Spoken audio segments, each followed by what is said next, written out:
Chapter 3. The Discovery That Glowed Like a Heart. Victor led us through a maze of utility corridors to a forgotten service room that smelled like dust and hot wire insulation. From there, we emerged into a place that looked nothing like the subway, a small hidden lab tucked inside an old leased basement, the kind of space students use when they're desperate and broke. A woman stood by the window blinds, holding a phone like it was a weapon. She was in her mid-30s, calm but strained. When she saw the student, relief flashed across her face. "Dr. Reyes," the student breathed. "How did you—" "I didn't," Dr. Reyes said, eyes flicking to me. "He did. He called me this morning and said you'd need a safe place. I thought he was crazy." "I am," I said. "Just not about this." The student's hands were shaking as she opened her bag and pulled out a small vial. Inside was a shimmering blue-white fluid that didn't behave like any liquid I'd ever seen. It moved in slow spirals, like it was thinking. "This is my prototype," she said, voice low. "It's not supposed to do this outside the chamber." The room's lights brightened by themselves. A laptop fan spun faster. The air felt charged, like the moment before lightning. I swallowed. "You did it," I whispered.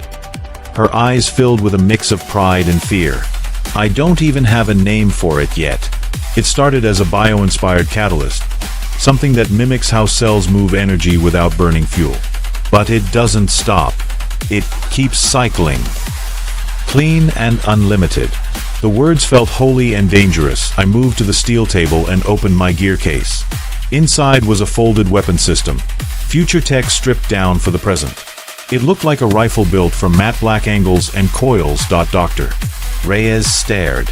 "That's military." "Future," I corrected. I ran cables from the weapon to the student's glowing device, which we seated into a crude adapter I'd built for this exact moment.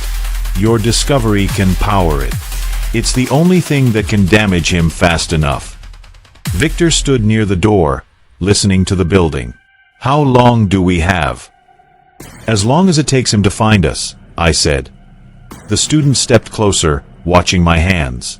"If you're from the future, what happens to you?" I hesitated. The training told me not to bond, not to promise. But the way she looked at me made rules feel far away. "I was sent back because you matter," I said. "In my time, people talk about you like a legend.